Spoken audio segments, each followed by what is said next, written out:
Coldplay's X and Y. And here's Chris Martin. The only thing that makes us want to come off tour is when we have new songs that we're desperate to record. So we finished in Mexico City in September of 2003. Mm-hmm. And, you know, Johnnie and myself went straight to Chicago to start recording. But I don't think we were actually ready. You know, it took us a while to, you know, to get used to not having that adrenaline rush of playing live every day. But we went in and some of the songs that we had then, you know, made it on the record. So it wasn't a waste of time by any means. Chris and I started immediately after finishing the tour in the the middle of 2003 in Chicago. We did a few weeks there just to basically lay down demos of stuff we'd already written. And but we ended up sort of working from those demos, then coming back to London, meeting up with Guy and Will, and doing more and more, and basically going about it in a kind of weird way, in that we'd never really played the songs together. We were trying to record them. Well, we did that for quite some time, really, probably about 10 months. Then we realised that a lot of it sounded like we'd never played it together. Had no atmosphere, no sort of tension in it. Or dynamics, it just sounded flat because we were working, you know, individually. Chris would come in and lay down his part, and then Will would do his drums and then go, and then, you know, so on and so on.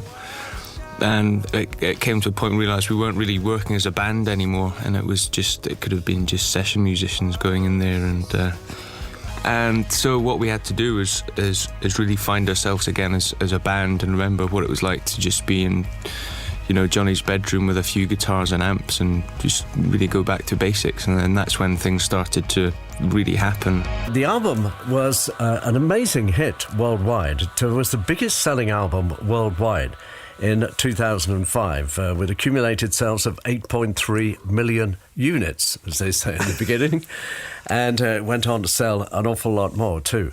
It was a very commercial album, and it was very different from previous albums, wasn't it? Whenever I reflect upon the enormous success of Coldplay, it makes me realise once more why I would never make an A&R man at all. You know, I would never make a record company talent spotter, because I wouldn't have identified, you know, what made them immensely popular. Starting with the name, actually. Because I would have thought a group whose name begins with the word cold has no chance whatsoever. You know, that there were Cold War Kids did nothing, Cold Chisel did nothing, Cold Blood did less than nothing, Cold Specs, Cold This man's Showers, been doing his research. Cold Driven, Cold Sweat, none of them did anything at all. And I would have thought, because it's not a warm word, obviously. But they proved me wrong in that and in absolutely everything else. So all I can do is take my hat off to Coldplay. Well, it seems it was an awfully difficult album to make. They said they were supposed to have had it finished, and then they needed more time. Stuff they recorded with producer Ken Nelson, they didn't think it came up to it. They dumped that. They did stuff over again, then they went out and played live, and then decided to put new songs on the album. For many Coldplay fans who follow it very closely, this is in fact not the third album, the fifth album. Yeah, I suppose so. But just bears out what we were talking about with Radiohead, same record company. They left them to it. It'll turn out okay eventually. Just leave them to it. Don't try to micromanage them. And it proved right. But steering them a bit might have been a good thing. Anyway, let's hear from Chris. I mean, there were a lot of doubts in his mind. There was a period about 18 months ago where I just felt like everybody hated what we were doing, and we were having some trouble with newspapers and things like that.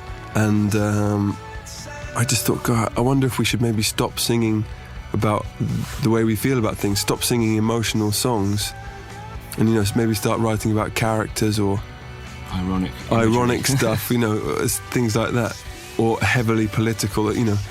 Well, we all talked about it, and they said, no, you shouldn't edit yourself. And so the themes that are on the record are just anything that I or we have been thinking about or experiencing.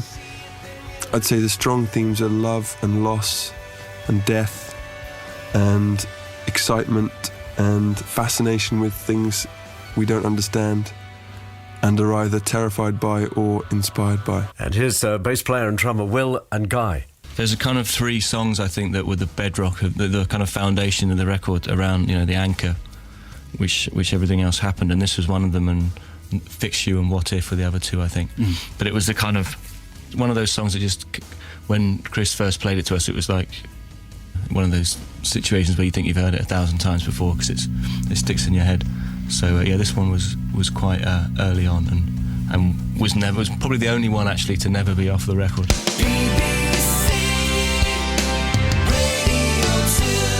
One of the songs that was always going to be on the album X and Y, called Swallowed in the Sea. The band worked on this new album throughout the whole of 2004, nudging into 2005. During all the sessions that took place that year, 60 songs were written, 52 of which were ditched. So out of 60, they kept 8. My word. Yeah, so it's just a way of working, isn't it? Some people have got that way of working. The thing that strikes me listening to these things is, people talk about their resemblance to U2. And I think the resemblance is that they've got that great sense of kind of suspense and then release. Things start throbbing away, and then at some point they're going to burst forth. And unlike U2, latter U2, they burst forth with lyrics that people can kind of identify with. Whether they're seeing it the way that Chris Martin saw it when he wrote the words is neither here nor there, really. They kind of take them to themselves. They identify with the emotions that are expressed in those songs. And I think that's probably what made them as successful as they've been. Here's Johnny Buckland on a very important song from the album. It was the one song that we built the album around, really, I think. We had from the start 2 years ago, I think, and the rest of the songs kind of came around that one. They came and went and twisted around, but this one was always going to be on the record. That is such a good track. Amazing, I think. Coldplay and Fix You, which always reminds me of R.E.M's Everybody Hurts. Somehow it's a song that really touches deep. Well, I suppose, yes, it is. Again, it's like I was saying, it's one of those things that people associate with, just the feeling of it. Whether their interpretation of it is the same as his is neither here nor there. They've taken it to themselves. You can imagine some slightly beery sing-alongs to that tune, can't you? People on their way home from the pub. Not driving, I might remind you. Did you know songwriting was like fishing? I regard songwriting as being like fishing, in that you can have all the right equipment and you can know what you're doing, but you really have no control on the size of fish which comes to you and when it bites and all that stuff. I'm gonna stop the analogy now because it's getting boring, but there's no such thing as a Chris Martin song. Every song that is on the record has had the stamp of all of us on it, even if it's Will saying, "I'm not going to come in till 2 minutes 30," or Guy saying, "I'm not going to come until 1 minute," whatever, Sometimes people not playing is a sign of them having done their... I'm the best not playing drummer in the world. Yeah, you're the best. No one doesn't play like me. You do the best gaps I've ever heard. They wrote a song for Johnny Cash, which is the hidden track on the album, called Till Kingdom Come. And it might have been the last song that Johnny Cash ever recorded. Yeah, late in his career, the people were queuing up to write songs for Johnny Cash. And Johnny Cash was a pretty tough judge to get material past. I mean, there was The Beast in Me that Nick Lowe wrote for Johnny Cash. It took him ages to get Johnny Cash to do that. Wasn't an easy thing at all. Here's Johnny and Chris talking about the song Till Kingdom Come, which was aimed at Johnny Cash. Well, it was written for Johnny Cash. Chris wrote it about 2.5 years ago and tried to record it. Well, did record it for him to sing, but he never got round to singing. So we did it. It was all ready to go, so it's really sad. And Rick Rubin was saying, he's going to record it, and then he died. So the final track on the album X and Y, Till Kingdom Come.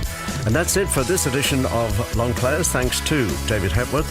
Our producer was Mark Simpson, and studio manager Nigel Dix. BBC Radio.